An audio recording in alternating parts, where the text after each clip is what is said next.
আসসালামু আলাইকুম, আমি দেলোয়ার হোসেন হিরণ বলছি ফ্লোরিডা আমেরিকা থেকে। আজকে আবার মালয়েশিয়া নিয়ে মালয়েশিয়ার শ্রম বাজার নিয়ে কিছু নিউজ, ইম্পর্টেন্ট নিউজ ছিল। সেই নিউজটা নিয়ে আজকে আবার একটা ভিডিও করতে বসছি।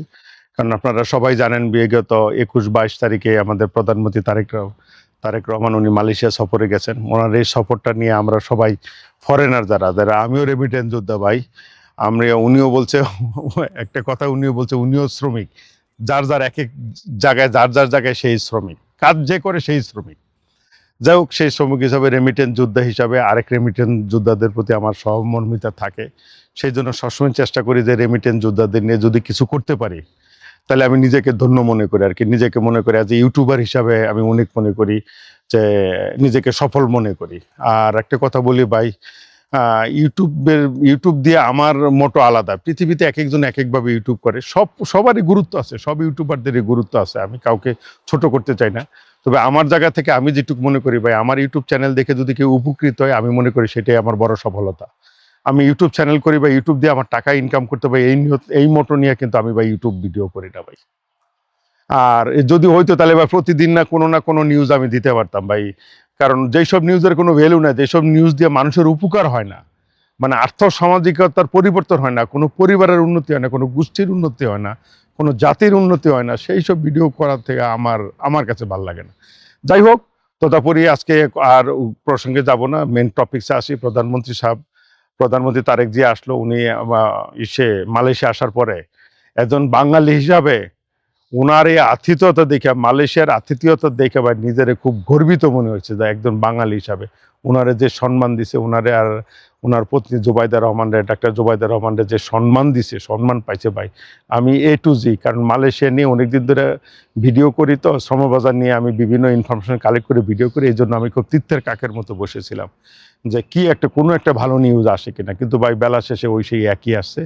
শুধু একটাই জিনিস ভালো লাগছে যে বিশাল বড়, মানে তারে সংবর্ধনা দিছে, যেটা অকল্পনীয় আর কি, যেভাবে প্লেনের থেকে নামার থেকে শুরু করে তার বিদায় পর্যন্ত। যাই হোক, এটা একটা ভালো লাগছে, যে বাঙালি হিসাবে গর্বিত বোধ করি।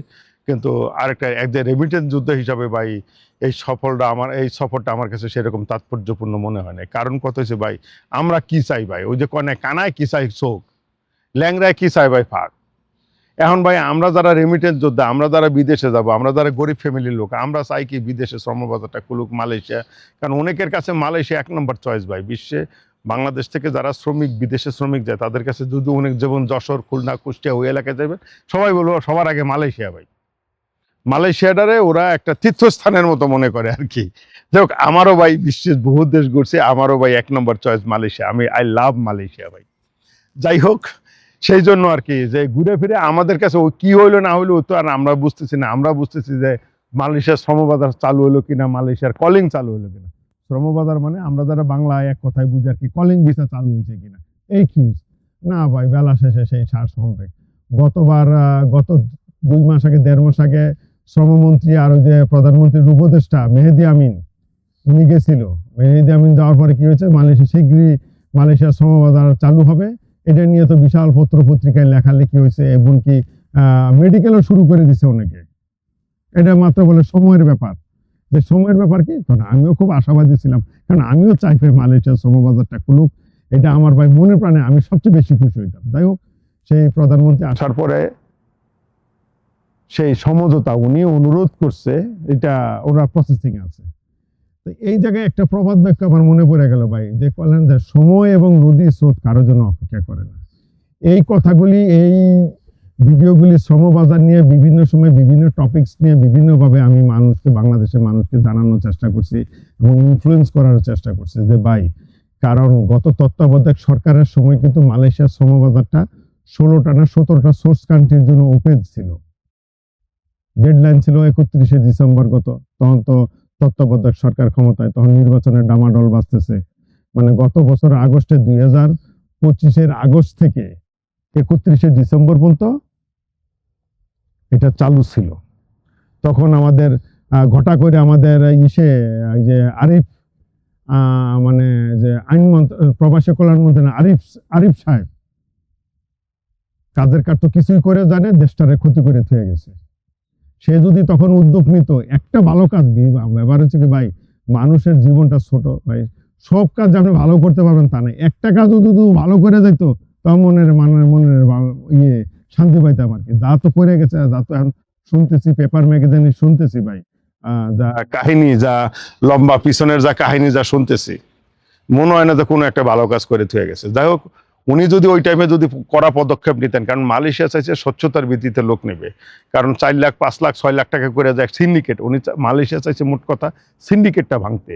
কারণ সে যদি চেষ্টা করতো, গভর্নমেন্ট চাইলে কি না পারে ভাই, বাংলাদেশ সরকার এবং ওই যে একটা কথা আছে না, পুলিশ চাইলে সব পারে, কিন্তু পুলিশের চাইতে হইবে আন্তরিকভাবে, সেই রকম সরকার যদি চায় সব পারে ভাই।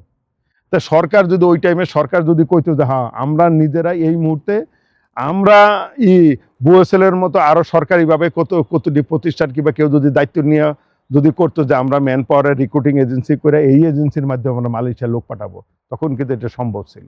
যাই হোক, তখন হয় নাই, তারপরে চলে গেল, নির্বাচন আসলো, নির্বাচন আসার পরে কারণ রেমিটেন্সের প্রবাহের জন্য কিন্তু বাংলাদেশের ইকোনমি কিন্তু টোটাল ঘুরে গেছে, এটা সবাই বুঝতেছে।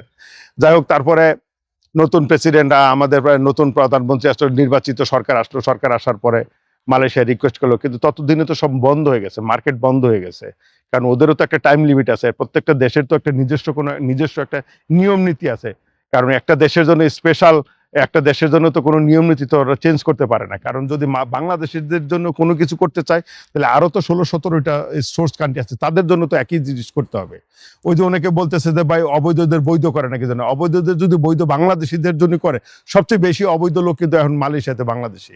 এখন এই সবচেয়ে বেশি লোকের জন্য যদি করতে চায় তাহলে মনে করেন পাকিস্তান বা ইন্ডিয়া, তারপরে ওই লোকে নেপাল, ভুটান, থাইল্যান্ড দিয়া, ভিয়েতনামিজ দিয়া, অভাব নাই ভাই, চাইনিজ দিয়া অনেক লোক আছে, সবার জন্য তো করতে হবে, নিয়ম তো শুধু একজনের জন্য তো হয় না, যার কারণে এটা সম্ভব না, এটা হবে না। এটা তো আমি শুরুতে আগের প্রত্যেকটা ভিডিওতে বলছি যে ভাই এটা হবে না, কারণ বাংলাদেশে ক্রাইম রেকর্ডে মালয়েশিয়া এখন শীর্ষস্থানে আছে।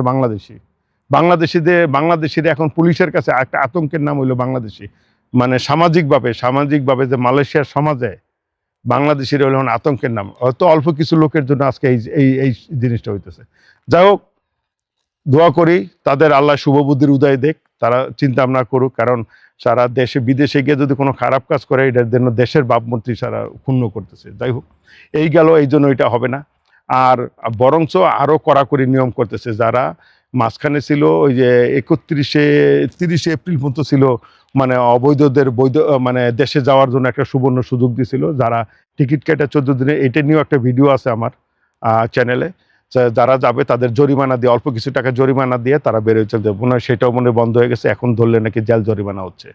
এখন যারা অবৈধভাবে আসে, অবৈধ হয়ে যায়, অবৈধদের নাকি কাজও পাওয়া যায় না, কারণ অবৈধরা যে জায়গায় যে মালিক কাজ দিবে তারও বিশাল অঙ্কের টাকা জরিমানা করে, সেই বিশাল অঙ্কের জরিমানার ভয়তে এখন কোনো লোক মানে কোনো এমপ্লয়ার, মানে কোনো কোম্পানি, কোনো লোক তাদের লোক নিতে চায় না, অবৈধ লোক নিতে চায় না, আগে শুনে যে বৈধতা আছে কিনা। যাই হোক, এই গেল। রিসেন্টলি আনোয়ার ইব্রাহিম প্রধানমন্ত্রী আরেকটা নতুন আইন চালু করছে, যে ওরা জানে যে বিদেশিরা, স্পেশালি এটা হয়েছে বাংলাদেশিদের জন্য, বিদেশিকেও বলতেই বুঝাই এখন, যেহেতু মেজরিটি বাংলাদেশি, যা আইন কানুন হইতেছে অভিবাসী নিয়ে সব কিন্তু বাংলাদেশিদের এগেনস্টে, বাংলাদেশিদের নিয়ে হইতেছে, যে অন্যের আইসি নিয়ে বহুত বাঙালি আছে অন্যের আইসি নিয়ে এই জায়গায় মালয়েশিয়ায় ব্যবসা বাণিজ্য করতেছে।